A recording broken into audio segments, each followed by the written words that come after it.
Interesting you guys have to say. So, you know, if you don't want to say anything, that's fine. I'm done. Okay, you're done. Okay, Bruno? I have something interesting. I think TongFu is going to win this because their matchup favors them against Na'Vi. Na'Vi likes to play Puck, Quop, these heroes that rely on killing squishes. And the two best heroes from TongFu are Lifestealer for the carry and Dragonite for the mid. Two very strong, very tanky heroes. So if they can't get ahead in the beginning like it happened in Game 1, they will not be able to beat them. I'm hoping for something new and exciting that's not just a plain Ursa without support. Hopefully another Pudge game from Dendy, but I think Na'Vi will take it home. I too am looking for a good game. Good job, Ben. Yeah, so we're going to go straight to the game. So the winner of this, it's tied up 1-1. The winner will move into the winner bracket finals to play Alliance tomorrow, which also means they secured a top 3. So, ladies and gentlemen, I hope you enjoy the game. Best of luck to both teams. It's Na'Vi versus TongFu. Na'Vi versus TongFu. Welcome back to the floor of beautiful Ben Arroyo Hall. It's match point, Draskell. The upper bracket semifinals. TongFu taking on the fan favorite Na'Vi. Na'Vi put on a hell of a show in Game 1.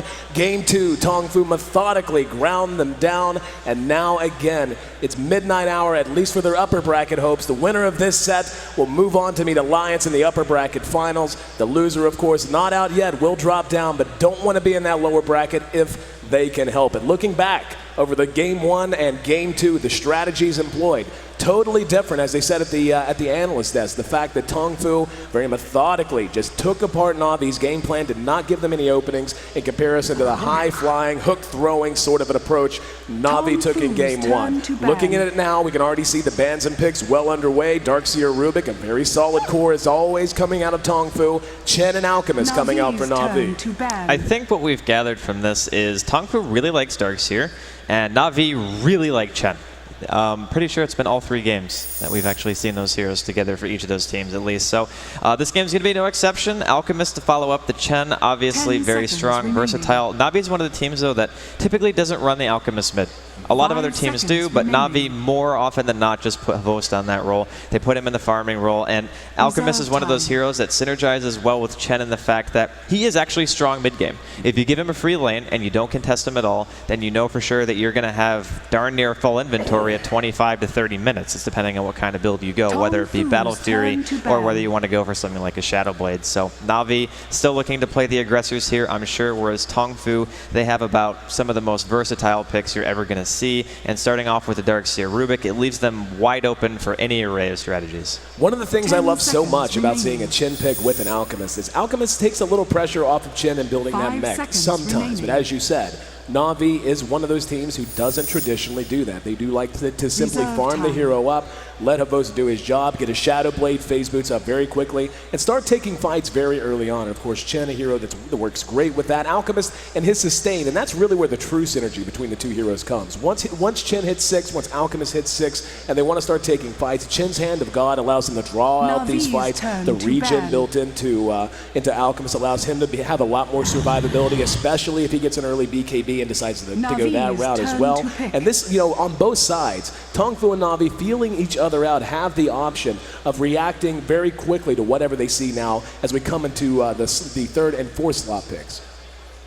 Well, it's interesting because Na'Vi, in the last game, they picked a strategy that they kind of had to execute really hard, but they also did the same thing in the first game. But here, there's a bit of a deviation already. When you pick an Alchemist, it automatically feels a bit safer because you have a hero that you know can at least pull its weight past like the 25, 30-minute mark, which is really important. So maybe they're just picking a bit more safe because they know or respect TongFu enough to know that they're not always going to be able to just execute and have crazy Dendy Pudge games where he's able to just land hook after hook. What was it, something like 19 hooks landed in the first game? Yeah, it was completely out of control. So Na'Vi, I don't know what they're going to take here, honestly. There's a lot of choices for them. If they want to go super aggressive, that can definitely be something that plays to their favor because Na'Vi, of course, one of the best aggressive teams in the world, but Puck's already banned.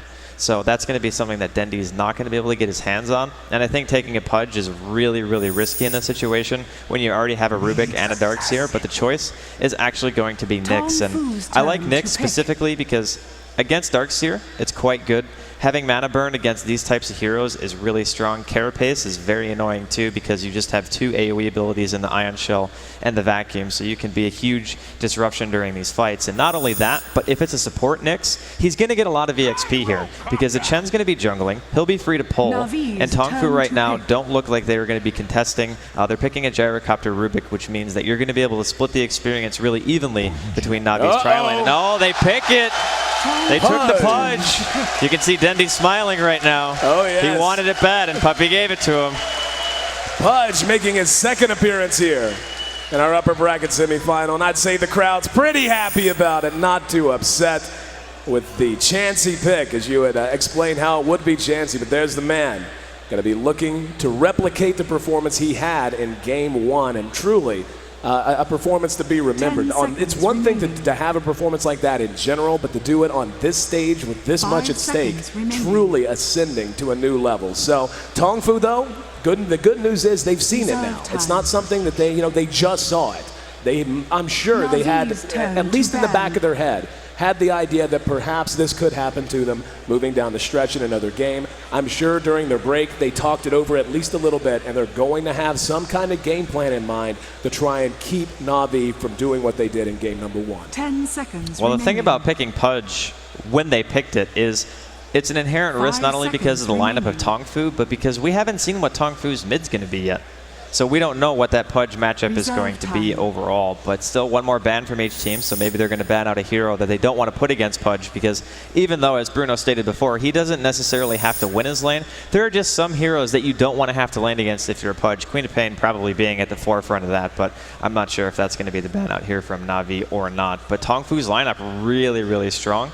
They, of course, have the Visage and the Rubik support cast, Darkseer to offlane, and the Gyrocopter to either carry, or he can actually go mid himself. We talked about that the last time we saw Pudge, actually, and the potential for him to go mid 1 versus 1 against that hero. So it looks like we're going to have to find out, but Na'Vi, whenever you see Pudge, whenever you see Chen, you know that Na'Vi's game plan could just be what it was in the first game, play hyper-aggression, look to open up room for that Alchemist, and this time the carry that they're picking is probably going to contribute, I think. Just a smidge, I would imagine. One thing that, looking at the two lineups, other than everything you've already pointed out, TongFu is a little light on crowd control. Really, they only have 2 abilities, one of which is insanely unreliable in the homing missile, but then you have telekinesis. Other than that, they don't have a lot of ways to lock heroes down. Compare that to Na'Vi with 2 nice AoE disables already in the Impale, and Alchemist if he's able to catch even more than 1 target with the Unstable Concoction. Then, of course, Pudge with the Dismembers. So TongFu, most likely in this situation, needs to be looking for a hero with some kind of control. They need some way to put the brakes on Na'Vi when that hook does land, because you can't just bank on the idea that you're going to move so well and have such good vision that Pudge will never land a hook. Like, that's just not reality. It's not going to happen. So when those hooks do land, you need to have a way to again, put the brakes on that team fight that they're going to try to bring out. And there's some more, CC.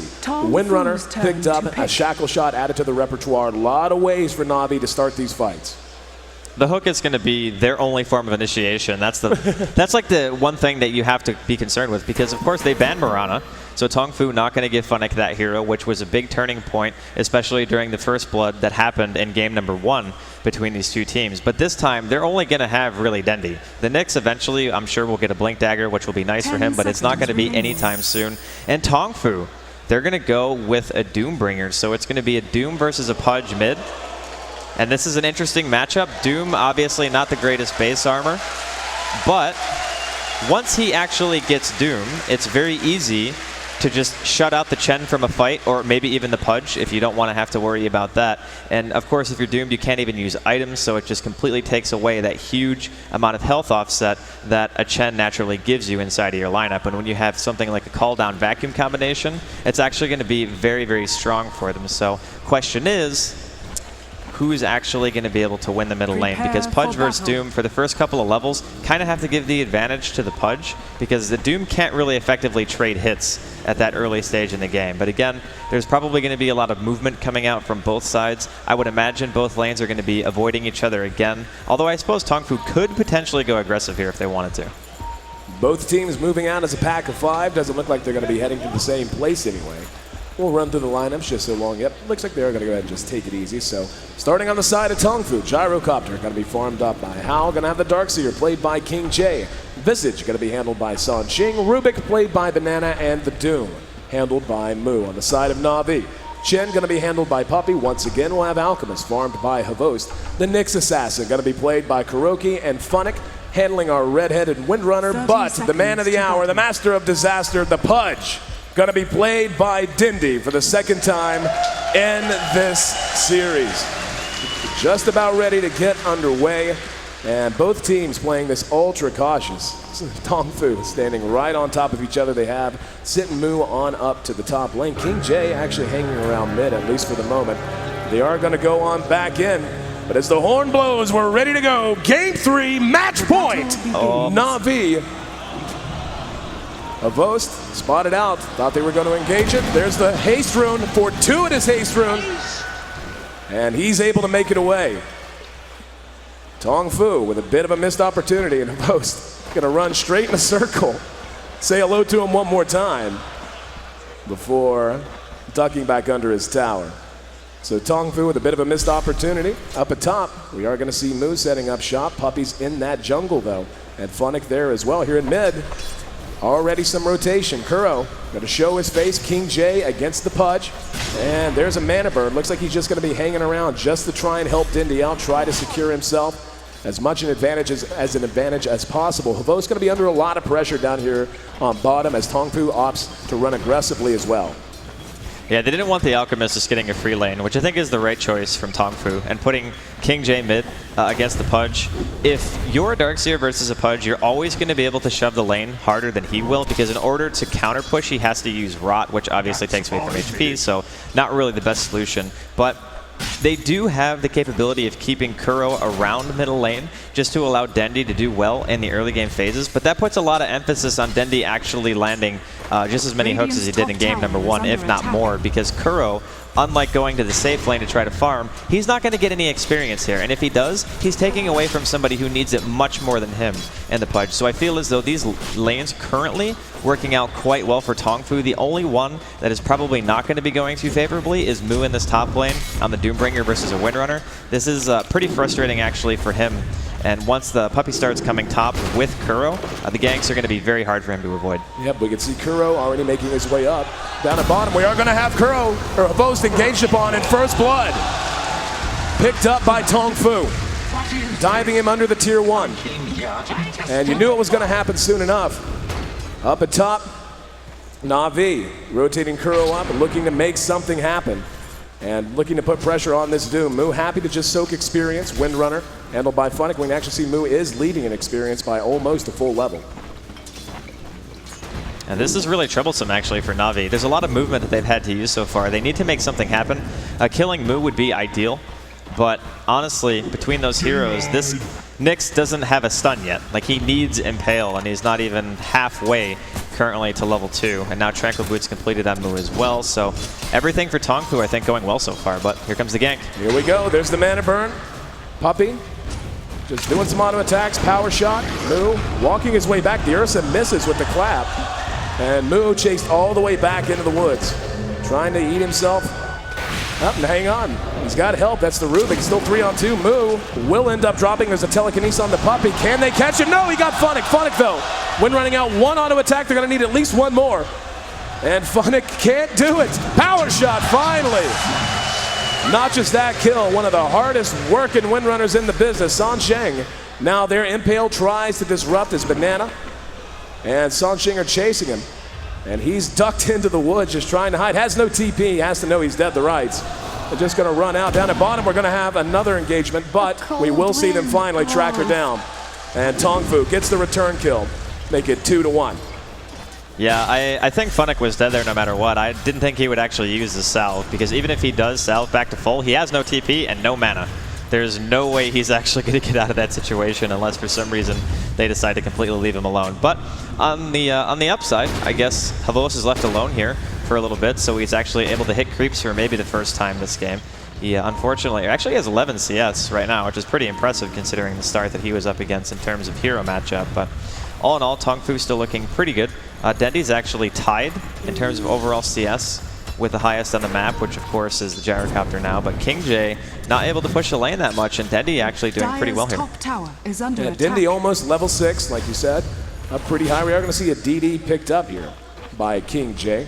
TongFu stabilizing things out. They've left the gyro against Havos now. Gyro sitting at actually under-leveled by about a level, so certainly Havos going to feel fairly comfortable here, though he is going to be taking some abuse from the harassment. And now, though, San Sheng rotating his way back down. Kuro making his way back down as well. A lot of movement very early on in this game. 3 kills already in a 4.5-minute game. Windrunner, almost level 5. Bananas working on level 4, almost halfway to level 6 for the Doom. But Dindy is now level 6, so we'll see when he wants to start wandering around the map. Yeah, really the key point is 7. That's when your hook is the longest. It's 200 range increase per level, and of course it does 90 more damage. So having Dismembered is great, but I think he's probably just going to sit here until he manages to get 7, then potentially go to that bottom lane, maybe try to score a kill on Hao, maybe even try to help top. But the one cool thing for Na'Vi is that because of the tri-lane has kind of abandoned bottom, there's still one support here, but the Rubik has decided to move towards the top lane. That means that, again, Havos can farm, which is important, because if he can't farm in the situation, then they don't have anybody to fall back on during the mid-late game. And he's even going for the max spray and concoction build. And King J and Pudge going back and forth, but both survive, make it away quite safely. They'll be able to bottle themselves back up. And already see Dindy getting a bit restless. And again, waiting to see when he is going to start to try and be that terror across the map. TongFu just continuing to rotate heroes around, and taking a look at Puppy, he's really been quite quiet all game. He's got 200 gold, he's just level 4 right now. Not too bad for 6 minutes into the game. Quicker he gets to 6, better off they'll be, obviously. But at some point, this just has that feeling in one of those games, and it might not necessarily be Na'Vi. There's just going to be a string of kills, and one of these teams is going to look to put the pressure on and just put the pedal to the metal and not let up.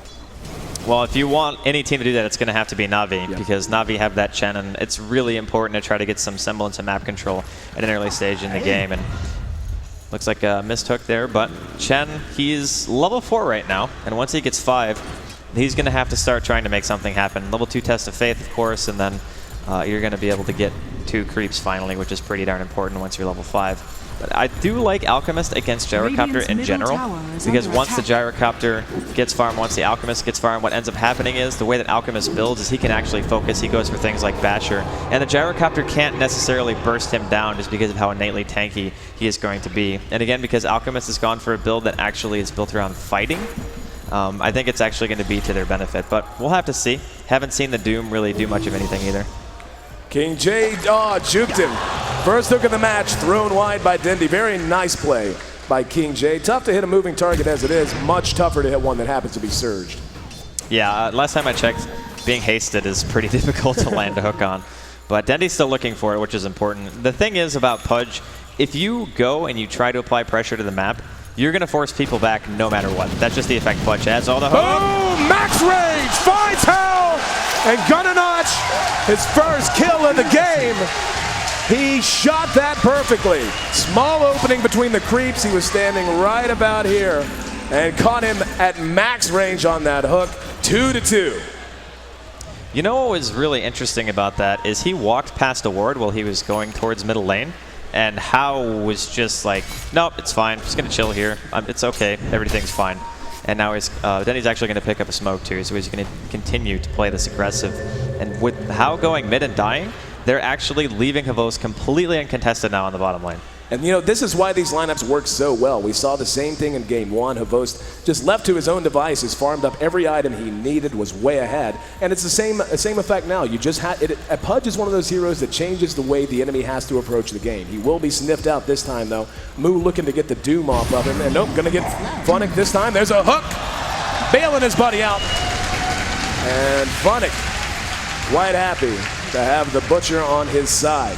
TongFu with 3 at top now here in mid. We see King J has retaken his station against the Nyx assassin, who's certainly looking for levels. But you want to talk about some gank potential. How about once Dindy and Nyx begin to run together? Once he finds 6 and has Vendetta, he's going to be free vision.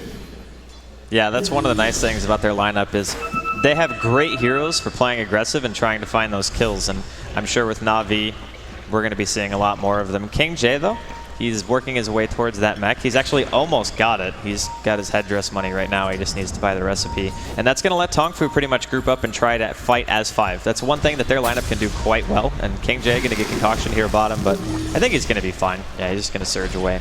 But TongFu's lineup, fighting 5 versus 5, if they doom the Chen, I think it's actually pretty reasonable for TongFu to take some early game fights. Dindy looking for a hook, spotted a few, and hoping they come back. There is one creep. And yep, he'll take the gold. It's fine.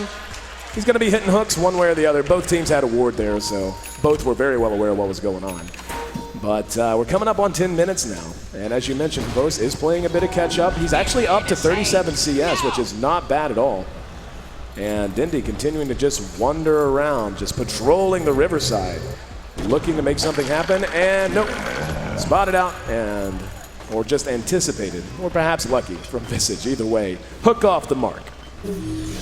Yeah, he needs to start landing some of those because he, as it stands right now, no towers actually on the map at all have gone down. So when you start landing hooks and you have a Chen, it's nice because you can just make the quick rotation over and try to apply pressure. And we saw how scared TongFu were of the Pudge after hooks started landing. There were people standing so far away from towers that they actually couldn't defend them anymore. So we'll see if that's going to be the case here. But again, Havos just free farming bottom. He's going to be able to get his Shadow Blade sometime soon. And he's gone for putting points into Greevil's Greed now. So he decided not to max the Unstable Concoction. As soon as he realized that his team was pressuring enough on the map to get him some farm, he decided to put points into it because why not, right? It just gives you so much extra income if you're down here and nobody's contesting you.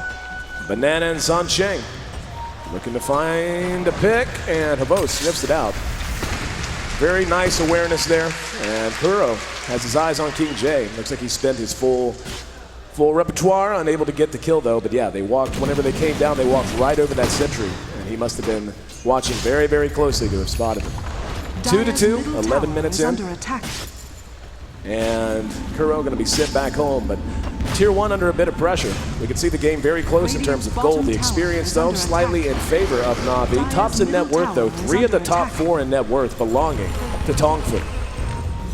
Yeah, that's one of the upsides to their lineup. Because of the fact that Na'Vi has to move around so much to make things happen, TongFu have more of a reactionary team. And I think that's kind of been the theme for their lineups throughout this or not this tournament, but at least this particular matchup, is they are okay with the other team having a more aggressive lineup because their reactions are always strong, and they know that when they get to the later stages of the game, it's actually going to be easier for them to take the fights. Because as good as an Alchemist can be, once he gets farm, a Doom can eliminate one hero from the fight straight away. That's pretty much the strength of the hero. And then you have things like Gyrocopter as a secondary, well, not secondary carry, but another hero who can be a core. And then you have things like Darkseer while in team fights. And again, only one hero on Na'Vi is making BKB. So against those kind of lineups, Darkseer remains relevant for a very, very long time. So I do feel like TongFu are going to have a slight edge the longer the game goes. And of course, we're going to see Darkseer now finishing up the mech on King J. King J having the mech ready. That's probably going to be the word go for TongFu. Invis on Dindy, though. He's currently under cover of smoke. Will have the Invis if he wants it. He's going to have a lot of targets here. Does he have the firepower behind him is the question. Oh, he gets a Darkseer instead of a Rubik, locks him down, but immediately has to bail out. No, what an impale! Caught the whole team, vacuum back into the call down. Dindy biting up more than he can chew. He will be cleaned up. Now Puppy caught out in the middle of the fight. Moo makes it out just barely by the skin of his teeth. We're going to see the rest of the fight cleaned up by TongFu. They don't lose a single hero. A lot of damage done. But in the end, the hook just ill-advised. He hooked the hero out of an entire team and just didn't have enough behind him. Well, that was like the worst hero to hook, actually. I mean, King J is pretty much the hardest person to kill with the mechanism. That is the one guy that you really don't want to get. So TongFu, they get the tier 1 mid. And this is one of those things where you start to have to wonder. Havos, he has a Shadow Blade now, so he can actually start to contribute, but you really want things like level 2 Chemical Rage, and you want to make sure that you have your treads at least finished before you start contributing. But it's going to be very, very soon where he has to start fighting, because if things like that keep happening, you lose 3 heroes, you lose a tower, it's very easy for Navi's lineup to get behind, and once it's behind, you have to rely on pretty much the man himself, Dendy, to land some hooks. We can see the gold beginning to go not super heavily, still a 13-minute game, 3,000 gold, give or take. a decent enough lead. And TongFu, exactly. They're going to smoke up. They are not letting off the gas at all. They want to keep the pressure up and take these fights on their terms. Don't let Na'Vi do what they did in game 1. Don't let them up. Hovost uses the Shadow Blade. Sentry goes down, and Dust, just to be safe, vacuum back. Na'Vi on the other side of the trees can do nothing. But hook shot by Dendi, who has a haste ring. The big man is moving. And he's going to be able to try to pursue someone down here. And hook off cooldown in 1 second. And the familiar is actually blocking him. Very nice control out of TongFu there. They're going to try to take this tier 1. There's a shackle, does latch. And move all the Visage familiars staying in the way. And he missed it. The timing would have lined up, but he missed the hook. And in the end, TongFu, after picking off of O's, he's got dismember! Funnick locked down, walls down just in case. Rubik beating her down with his stick, keeping Funnick locked in place. Secures another kill, and TongFu is going to continue to push. They're not done. Mech still hasn't even been used. There's a hook. How? Brought all the way back to the base. Cleaned up by the fountain. And now Puppy going to be caught out. King J re-engaged upon. Weird little skirmishes breaking out behind the tower. Good vacuum, and they're going to dust it as well. Now, Dendi getting back involved in front. Sun Shang going to be dismembered and cleaned up. In the meantime, King J trying to TP away behind the fight. Shackle does not latch. We actually just saw the Chen Pudge combo at the International. That happened. Yeah, now Havos is going to keep going on move. They want to go for this. No! Hooked him back. The impale's there to bail him out, though. Visage Familiar's trying to help out. Doom on Dendi will probably seal his fate. But Moo will be cleaned up as well. And Dendi denied himself. He got denied by the Chen creep. Puppy was following him with a Satyr, yeah. He tried to wait it out with the Familiars to last it, but they just didn't do enough damage, so. Yeah, there you go. The crowd, the clear rooting interest, 6-9. TongFu still leading this game in terms of gold. The experience has gone back in favor of Na'Vi, however. And the beautiful deny at the end especially, quite nice. But 16.5 minutes in, still anybody's game. Both teams playing ultra aggressive. Now, a hero we haven't talked a whole lot about that probably we should, just because of the matchup he was in with Moo, was Funnick. His role in this Windrunner is absolutely essential. He got a nice amount of experience. He's level 10, about to be level 10 anyway. And his shackles are going to matter so much in terms of these fights. As we pointed out, TongFu has the superior one with, at least right now, superior 5-on-5 team fight team. Solid play coming out of Funnick, going to be absolutely essential if they're going to be able to deal with that whenever both teams do run into each other 5-on-5.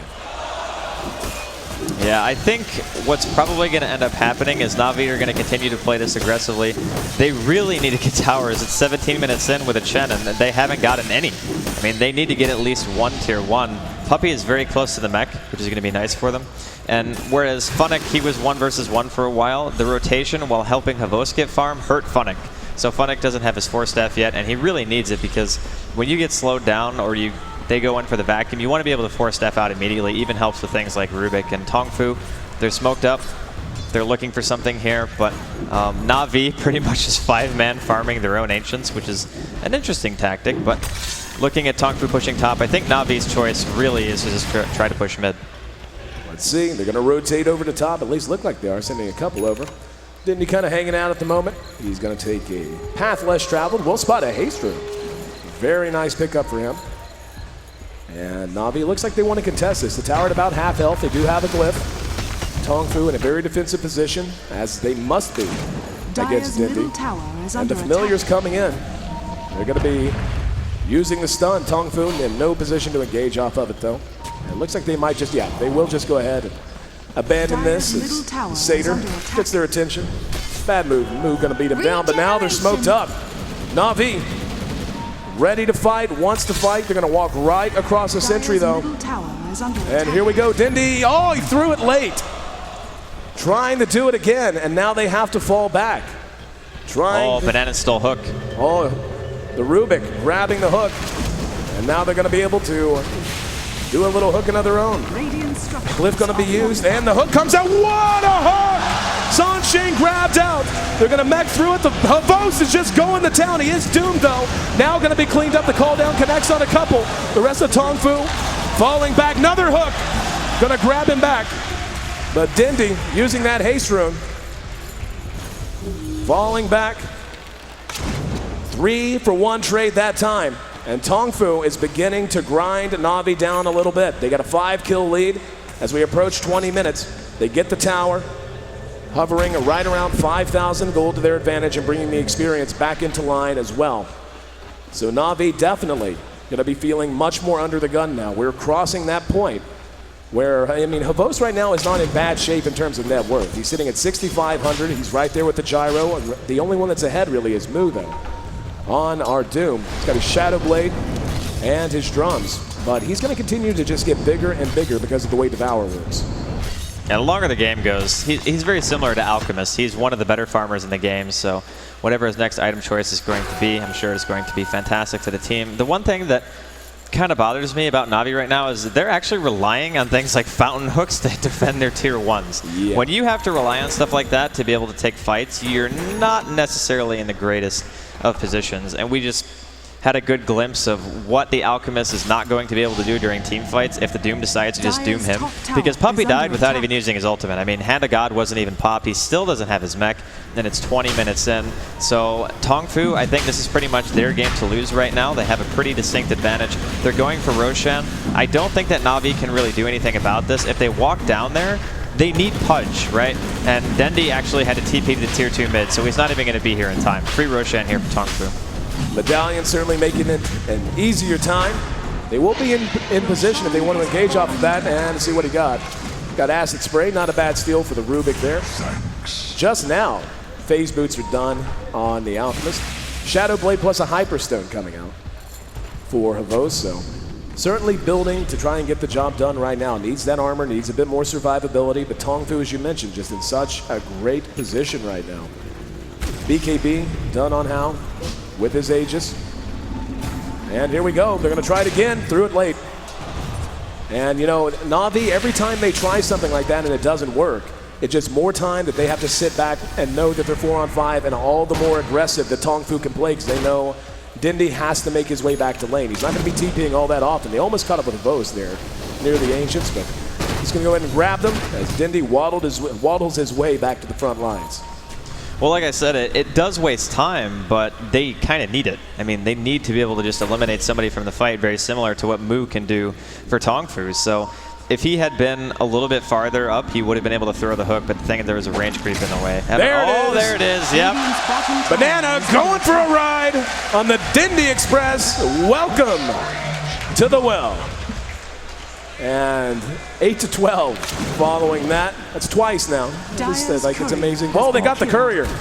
They got the courier. That's certainly a nice pickoff. Well done there by Kuro. Making up a bit of ground. And Na'Vi hanging in, doing what they can to free up space for Havos. Havos not quite maxed out Grievous Greed yet. We actually see the Gyrocopter getting the kill on the Nyx Assassin, so they did manage to track him down.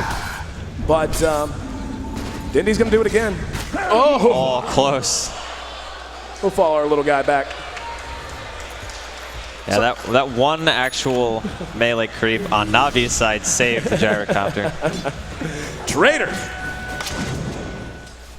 Mech now finished, actually, so Na'Vi now have an opportunity to maybe try to take a team fight, but it's just so hard for them because they're relying so much on Pudge, right? Like, whenever you pick this hero, it is pretty much your core, even though he doesn't function as a normal hero who gets farm. But if he doesn't have a good game, then he doesn't really bring you a whole lot. And his hooks have been pretty close, but you need better than close. You need to make sure that you're landing them, you're getting important heroes. If you can get a fountain hook on somebody like the Doom on the Gyrocopter like we saw him do once before, then you can look to defend your towers. But if it doesn't happen, TongFu's team fight right now is just superior, and I don't really think that Na'Vi can take a straight up fight right now. No, I completely agree.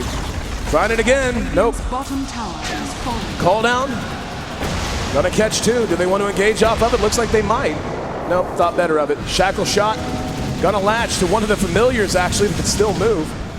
Impale to follow it up. Here comes the Vos. Gonna throw it on Sansheng. What a vacuum into the wall. Hand of God used immediately to buy them time to retreat. Nice play from King J. But the Hand of God allows Na'Vi to get out of harm's way. We're 24 minutes in, but things are beginning to feel rather untenable for Na'Vi. They have to shake things up, and they have to do it in a hurry. Yeah, there's a really significant goal lead right now for TongFu. It's just about 7,500, which at this point you can turn it around, yeah, but did Na'Vi have the tools to do it? I mean, you have a Windrunner who has a Force Staff, you have Pudge, who basically has treads in an urn at this stage in the game, and the Alchemist really is the only hope for Na'Vi in terms of making it to that late game phase where you're going to be able to fight. But again, TongFu's draft it functions well against that kind of a lineup, because if you're only relying on one hero to carry, and the Alchemist needs to be the one who's huge, if you doom him, how does he carry his team in that fight? Like, how do you continue to fight if you can't use any abilities, even through BKB? I mean, it's a really tough situation for Na'Vi to be in, so they're going to keep relying on those hooks. Let's just hope Dendy has them. And here we go. He's looking for one now. He's going to be telekinesed and actually sent home as he was trying to grab him, unable to do so. And for about the 15th time, he's going to have to walk back out to lane. I'm surprised Pudge isn't losing weight by now. He spent a lot of time walking from the base back out. Yeah, he's spent quite a bit actually going for these hooks, and the thing is he can actually walk back out if he misses, but if he lands the hook and the fight starts, he can TP back to the tower. That's kind of what they did during the bottom fight. But Hello's going to try to TP out here. Oh man, it's going to be close. Made it. Barely able to get away. Now Na'Vi though in position. They might try something. Dindy's going to try it again. Can he? Got him that time. See you in the base move. Welcome home. And a post. Not that he needed to. Gives him a little assistance. And Dindy back up and ready to fight. Shows back up at the tier 2. He just reclaimed in 60 seconds. And trying to find another target. Those familiars. So problematic for him. That is what they do. Take a little bit of damage this time, but Dindy just man-moning and rushing right uphill. He's got Hal and Banana in front of him, just doesn't have the mobility, doesn't have the giddy up. Well, they kind of have to force it. Whenever the Doom is dead, that's the one hero who can just shut out somebody completely, so that's when you want to try to go for it. But here we go again. Don't think he's going to get anyone this time. A little late in throwing it. In the meantime, though, this has freed things up for Havost to take down a tier 1. He's completed his Assault Cuirass. He has his Shadow Blade up now. And going to begin to feel a bit more like an Alchemist. So far, I mean, let's not lie, it's been the Dindy show. That's what we've all been watching. But Havost is going to end up being a big factor, a big influencing factor once he does manage to catch up. You know, taking a look at the net worth, he actually has surpassed Mu and is on top of the Gyrocopter as well. So he already is going to be able to start standing and fighting a little bit more easily. And makes me wonder, I mean, now that he's a bit more relevant, and especially once he builds perhaps one more item, does there come a point where they just start saying, okay, we don't need to send Dindy home every single time he throws a hook. Let's just let him hook, blow someone up, and then try to engage into them 5-on-4 afterwards. I think they're pretty much going to always have to send him back. I mean, just the way that their team functions right now. If you're relying on one hero, you need a fountain hook to turn back, because again, he could just easily get doomed. And even if he gets sent home by the Chen, it doesn't matter. Funnick getting caught mid. And there's a hook to grab move. Funnick went running away. Beautiful impale. Caught multiple targets. Here he comes back in. Vendetta plus power shot brings him down. Vacuum wall counter initiation. Call down's going to connect. Havost in trouble, isolated away from his team. Will be cleaned up. And again, Kuro comes in with the impale. Now he's telekinesis back. Double kill going the way of Sansheng this time. Hal showing off that BKB. And Dindy went for it again. Late on pulling the trigger. There's the Grave Chill on Puppy as he tries to retreat. Homing missile tracking down Funnick. Soul Assumption makes it a triple kill for Sansheng. Buyback out of Havost. He's going to get there just in time to see them turn tail and leave. The TongFu continues to pile it on. That makes it 16-10. And even though there's been a little bit of ground made up lately by Na'Vi, mostly on the back of Havost, TongFu still in quite solid position. Yeah, I mean, honestly, that initiation went as well as you could have asked it to. They killed Mu before he even got to cast Doom. Yep. I mean, that's exactly what you want if you're Na'Vi. You do not want that spell to be able to go off, and it still just didn't matter. Havost needs, honestly, I think a BKB at this point, because the magic damage output on TongFu is way too high. He can't sustain through that, and even though technically you could still get doomed, you're not going to be taking a tremendous amount of damage, at least during the process. So we'll see what his next item choice is going to be. I think that Na'Vi are still kind of in it, but if they lose too many more small skirmishes like that, I think it might just become that kind of insurmountable lead where TongFu can pretty much do whatever they want and just run rampant all over the map. But Roshan going to be spawning here in about 2 minutes. Probably going to be the next choice for TongFu at least to try to push in. They can give Hao another Aegis if need be. And he's going to have a Butterfly soon too. So Alchemist not really anywhere near an MKB because he has to make a whole nother item first before he even starts it. It's kind of worrisome for Na'Vi right now. TongFu moving through the Radiant side jungle, trying to find themselves a target. Map control, not something Na'Vi can claim to possess anymore. They have 2 outer tier towers remaining in comparison to 4 of TongFu, mid tier 2, top tier 2.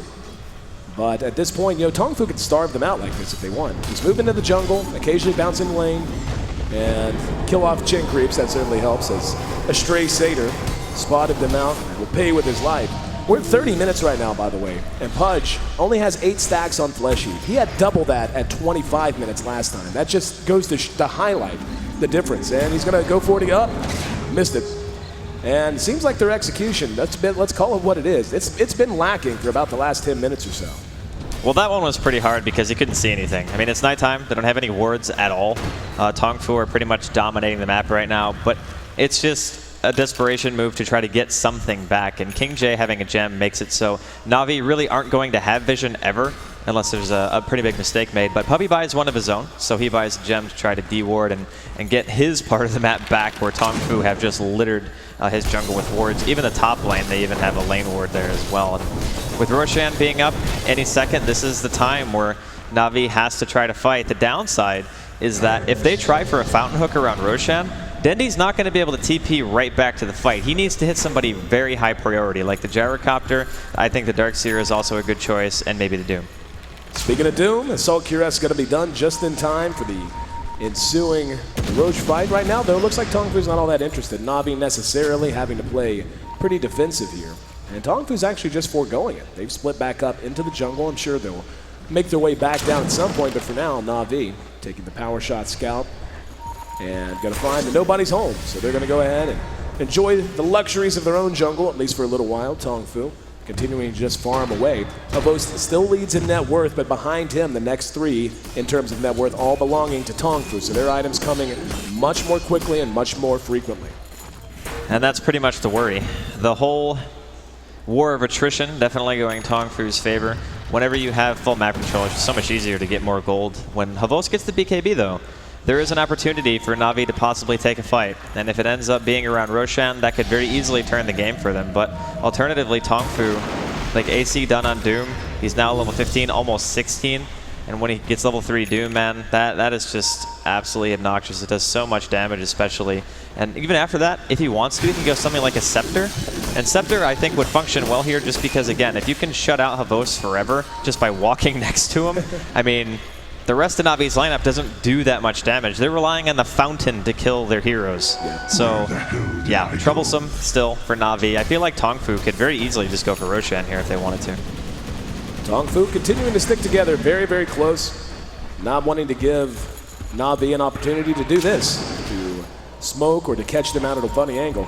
Havost not caught with the smoke. He will be visible, but Visage familiars keeping an eye on the big man. They will go ahead and vacate at least for the moment. TongFu is beginning to make their way down a bit. In the meantime, though, Hao has completed his butterfly. Even more problems for Na'Vi and what Havost is going to be able to contribute.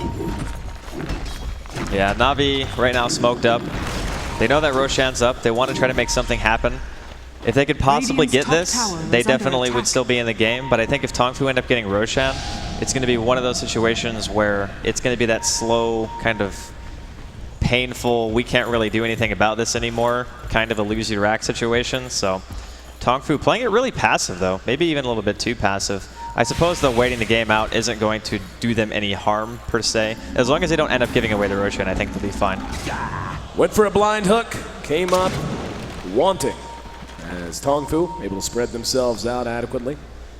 Roshan still looks to be the goal. They're hanging out between the Tier 1 and Tier 2 over on their side of the map. In the meantime, Na'Vi has pulled back all the way to their tier 2, obviously fearing any kind of a reprisal when Dindy isn't there.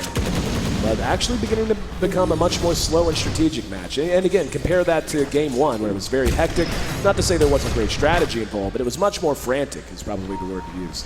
This time, TongFu just very patiently taking their lead, trying to hang on to it.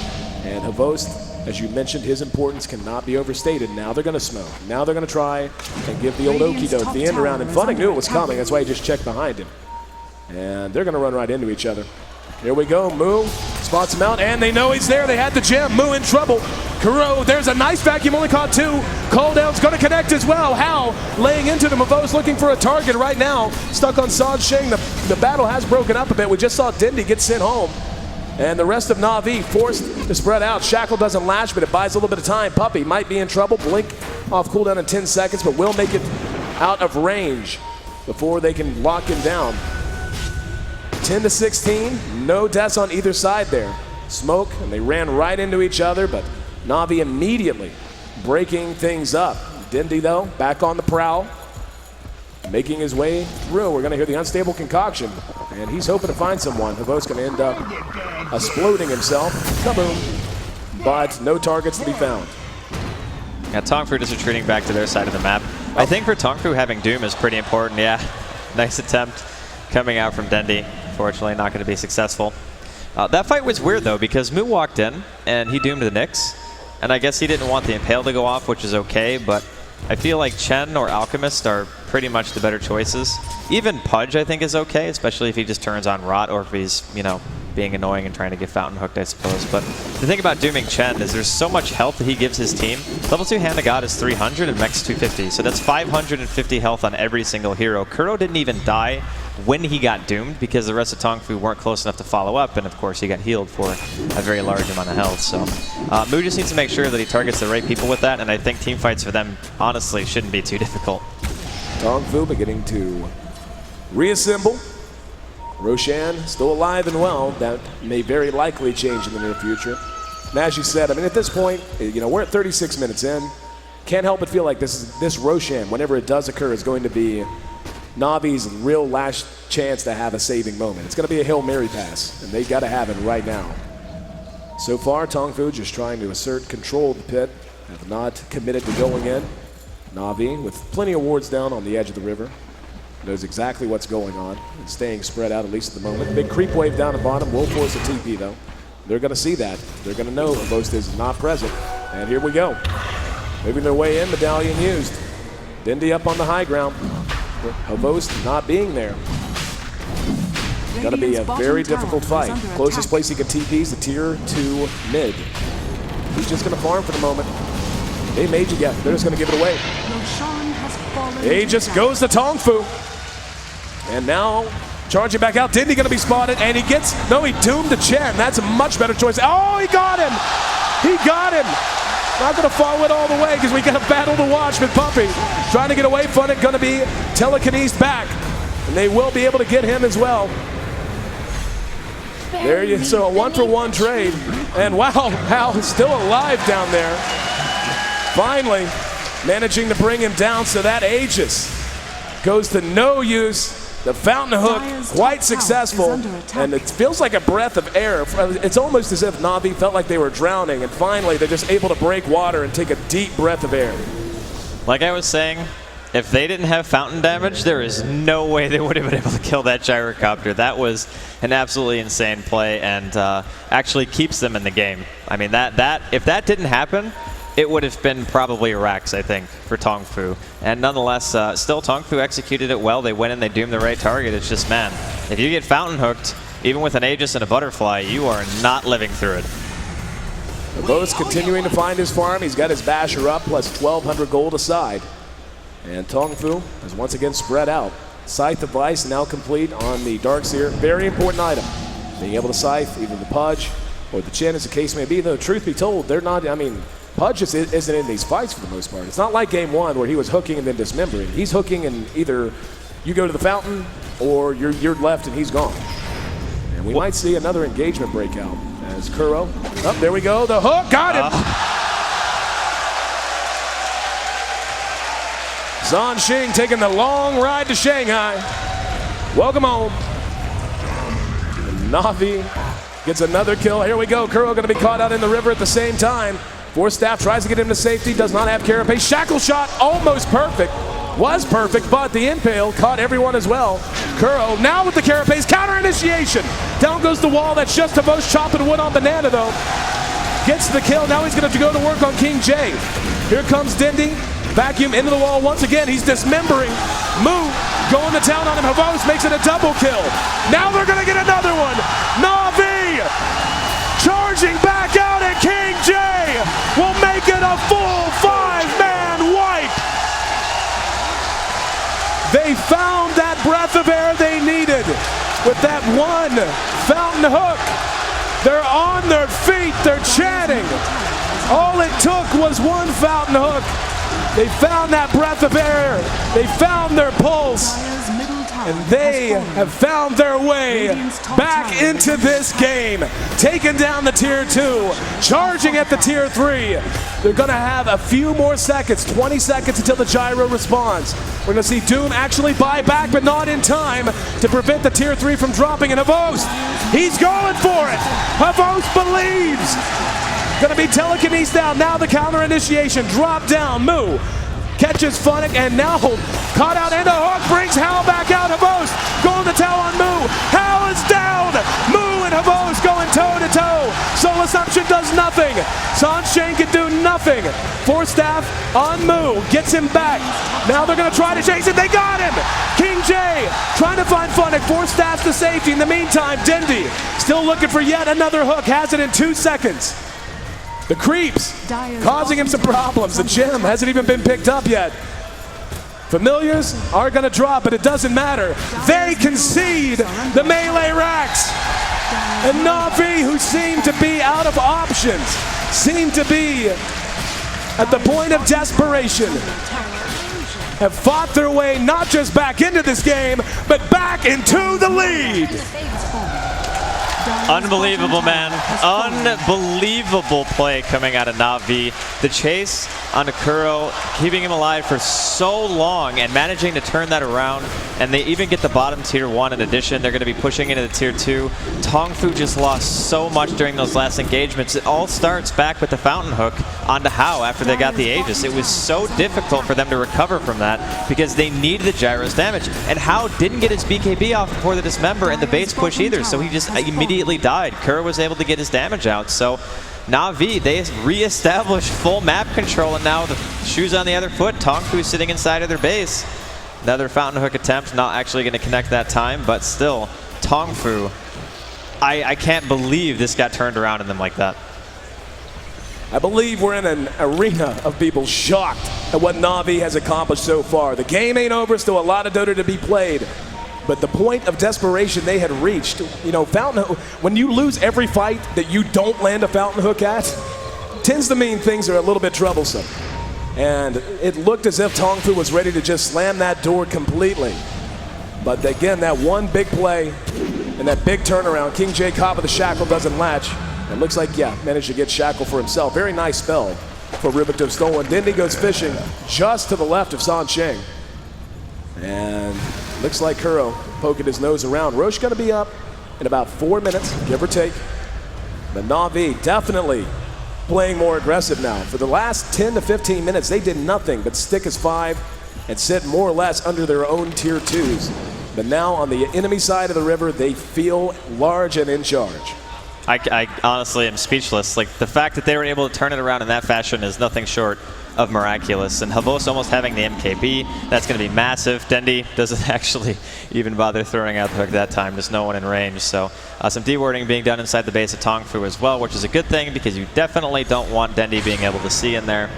And this is really, really bad now for TongFu because whereas before their gyrocopter was quite far ahead, now he's not. Now he's actually behind, especially if you compare to the Alchemist. Havos has had such a long time to recover, and now he is almost, well, not almost doubling, but he's got around 7,000 more net worth in the gyrocopter. And with the MKB now finished, I don't know if Hao can really do anything anymore, at least in terms to Havos. Yeah, Havos for a while there looked to be perpetually behind just because of how well the gyro knows how well the gyro can flash farm. And the crowd excited to see the MKB pick up, nullifying the dodge percentage on the butterfly. Pings like crazy. This could be a fight that decides this game if they have an engagement outside of these tier 2s. Na'Vi spotted out by the familiars. We'll see stun go out, and he's gonna go fishing and find Songsheng. Cleaned up, so immediately coming back out, and Kuro catches Banana. Shackle is there, going to town, called out on Moo. Moo being dismembered, being locked out, being killed off, and how can't stand up to the damage. Havost has gone crazy. That's a double kill for the big man with the little man on his shoulders. And Na'Vi, dare we speak it, dare we whisper it. A game that seemed to be out of control. Banana now caught out. There's the shackle off of the creep. Carapace is up, and another kill for Havost. 5 are down. One set of racks is down. They're gonna go to work on the tier 3. Buybacks aren't coming out. Dare we think it? Could it be? Na'Vi bringing down the last remaining vestiges of hope for TongFu. The tier 4s under assault. Kuro and Dindy looking to farm the well. If they dare come out, they think better of it and move on to the tier 3 bottom. It's gone. And now the last racks, one's down. Can you say mega creeps? Na'Vi, he got him! One more! This is what you call one for the road! Man, I cannot believe that they actually did it. Funnick's going to be running here as well, though, from TongFu. Funnick vacuumed back. Lockdown cleaned up. Pretty sure that's not what anyone here cares about. TongFu played a phenomenal game 2. Played so well for so long here in game 3. But the hook heard round the world, Draskell. That first hook that shut them down when they were pushing the last time. And we're gonna see Puppy spotted out. He will be doomed. We're actually gonna see Havost going to work now, getting a kill as well. Puppy, Dindy's there to try and help him though. He's not doomed. Puppy trying to juke him around. And yeah, keeping it on him. There's the MPL to follow it up. Puppy still alive, mechs through him. GG! Na'Vi has snatched a berth in the upper bracket grand finals from the brink of defeat. A game that looked to have slipped away from them. And they shock the world. The capacity crowd here on the floor of Benaroya Hall. Arms are in the air. Voices are raised. A standing ovation for the boys of Na'Vi. Very well-deserved victory for Na'Vi. I mean, I think what we learned here is you can never count out a Dendy Pudge, ever. No, ever. That fountain hook on How totally turned the game around for them. Absolutely brilliant performance coming out of Na'Vi, coming back from what I think many were thinking was insurmountable lead coming out from TongFu. But you still have to give it to him. TongFu played a fantastic series. TongFu, not out yet. We'll be dropping down to the lower bracket. Looking ahead, though, we'll let the boys back at James's desk break it down. Thanks, AC and Draskell. Wow, that game is going down in history. I mean, I guess the only thing we can analyze is really their tactic to come back. But I just kind of imagined while Dendy and Havost were walking off stage, I just really hope Dendy was talking to him going, man, I can't believe we won that game that way. We're such a bunch of assholes. Definitely. It was like the biggest robbery ever. Yeah, well, the thing is, it was amazing, and it was, you know, it will go down in history because they had like such a small % chance to win after the early stages of the game, and they went for, we're going to have to insta-gib every hero. Floor for a game. It's the final match between Na'Vi and Alliance. Winner will be taking home the championship. Best of luck to both teams, and enjoy the games.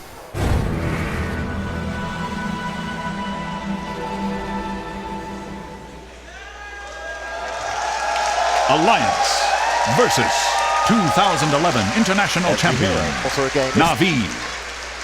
Everything hangs in the balance. It all The comes final down to match this. between One more Na'Vi. game, $2 million on the table. Winner, first place at the International, the aegis and the prestige of being the best Dota 2 team in the world. The loser, second place, and only 600,000. And here we go, Lumi. And it wouldn't be appropriate if we didn't have another Wisp. Alliances. Well, turn to Wisp has 100% win rate In the grand finals. In grand finals, and Lions takes it. So by statistics, can we just go home, or we? If we were Bruno, we'd just say show's over, folks. But we're casters. We're going to stick with To the tournament floor for a game. It's the final match championship. Best of luck to both teams and enjoy the games.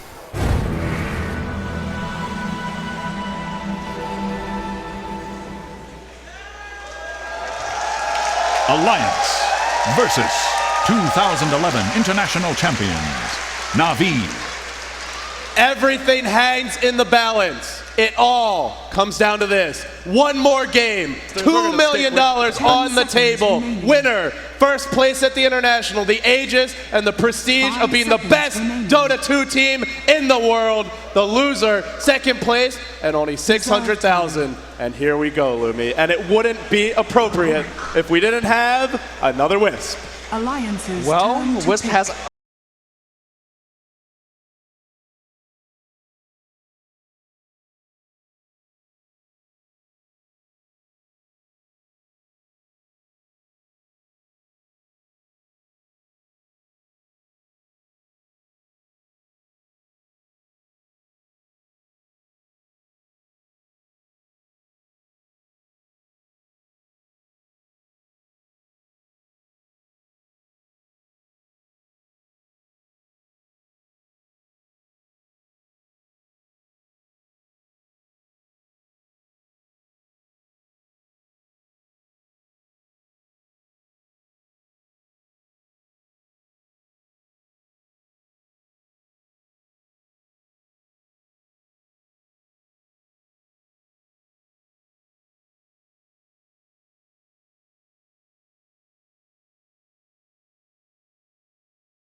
We'd just say show's over, folks. But we're casters. We're going to stick with it. So they get a Wisp. They actually, the reply from Na'Vi was identical this game. They pick up Bat, then they pick up Alk, same draft that we saw before. Alliance, the reply, same from them as well. They go for Profit. 10 It has an seconds eerie remaining. feeling about it. They're on the same sides. It's the same draft thus far. 5 Will these seconds paths remaining. diverge? I think they already have, actually. I feel like we're watching a scrim. Like, you know how teams practice against each other and say, you know what, we want to practice one strategy, you want to practice other strategy, let's keep everything the same and let the play decide itself. But hell of a scrim. Hell of a friggin' scrim. Scrim with $1.4 million on the line. For first, and then $2 million total if you factor in second. It's a lot of money. But Na'Vi have already broken the mold. Last game, they went third pick Puck. This game, they go Rubik. And then the reply, Ake's Crystal Maiden. Now Na'Vi, in the last phase of the previous draft, Enigma was banned. Puppy could not get his hands on it. This time around, he will not be denied. He's got his Enigma. An Enigma pickup here on fourth is not a bad order to go about it, because Alliance has shown their support, so you know exactly what you get away with, whether he needs a BKB, whether he wants to go Blink. So Alliance need to pick up something that could actually pierce through a BKB. And I gotta say, S4 played the Beastmaster in game number 1 wasn't the best play because so much actually focused onto him, but I mean, why not? I think Beastmaster is a pickup here, but no, he wants to go with the Puck. Oh, this is looking good, Lumi. On one side, we've got what looks to be a Dendi Bat, and on the other, we've got the S4 Puck. At long last, we're gonna get a real showdown in the mid lane. Two heroes that can snowball. Two heroes that can find early kills. Two of the best gankers in the game. Oh, get excited for this. All right, so a couple of things real fast. Na'Vi need to pick up a little bit more burst damage. Last game, Alliance, you saw the Wisp surviving for quite a bit, even with the Flaming Lasso. So I think they need to get burst damage to actually pierce through the Wisp and kill him immediately. at the same time, Alliance for the last draft need to get some damage output because if BKB ends up being on the Alchemist and on Nigma, there is just no damage output at all coming out from Alliance. And Puck does not transition as well into a semi-carry role as the Night Stalker. Now, Nature's Prophet does give you some damage, but he gets it much later. There is an anti-mage in the pool here. We have seen a lot of teams in the past, when they really need a win, they turn to anti-mage. Gyro's been banned out. Loda doesn't normally play PL without a coddle. What are they going to pick for Loda? Anti-mage, PA. There is a CK, there's a Tiny. I mean, there's the classic Wiz partners, but there's options. They don't farm that well, generally speaking. Tiny does eventually, but CK not so much. Yeah, with the wide hero pool that Loda has, it's really, really hard to predict. Meanwhile, Na'Vi, of course, needing Funix hero, although it's not set just yet. Bad Rider was played by Funix last game, and maybe they pick up Dendy. Wow, Dendy! Templar Assassin! Opa Dendy, Opa Dendy. We're going to see a Dendy TA mid, and TA, by the way, does very well against Puck. Oh, she This is a tough matchup. This is going to be hard for S4. That puts Loda. What's he thinking of here? Is it a Sven? Is it a Tiny? Is it a CK? Is it an anti-mage? They're showing his max kills, his max GPM. Can't go out. That's not an option. I think against Templar Assassin, of the heroes that you listed, Tiny's probably the best. But no, they're going to go with Chaos Knight. So with Chaos Knight for the final game of the International number 3, both teams trying to go home with $1.4 million. And of course, the lovely Aegis. And that one matters. To these players, in some ways, it may matter more than the money. Not that the money isn't nice, but they want to be known as the best. Not second best, not close, but the best. And to be the best, you got to win this game. It's game 5 of a best of 5 Alliance versus Na'Vi. $2 million at stake. There's no more games to fall back on. There's no more second chances. You win.